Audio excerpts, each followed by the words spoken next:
আসসালামু আলাইকুম ভাই ব্রাদাররা, সবাই কেমন আছেন? ইন্ট্রো দেখেই বুঝে গেছেন যে আজকে কি নিয়ে ভিডিও করছি।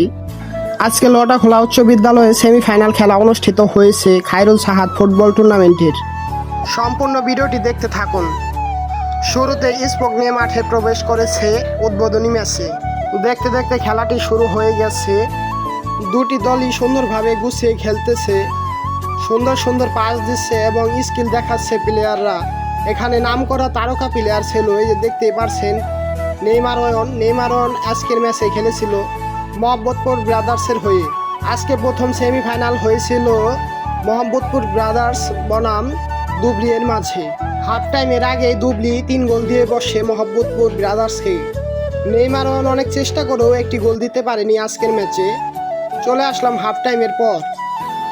মোহাম্মদপুরের গোলকি আজকে খুবই বাজে খেলেছে, সেই কারণে একটি দর্শক তাকে হাসি ঠাট্টা করছে তাকে দেখিয়ে। শেষ পর্যন্ত দুবলি 4-1 গোলে জিতে যায় ম্যাচটি। দুবলির সাপোর্টাররা সবাই আনন্দ উল্লাস করছিল।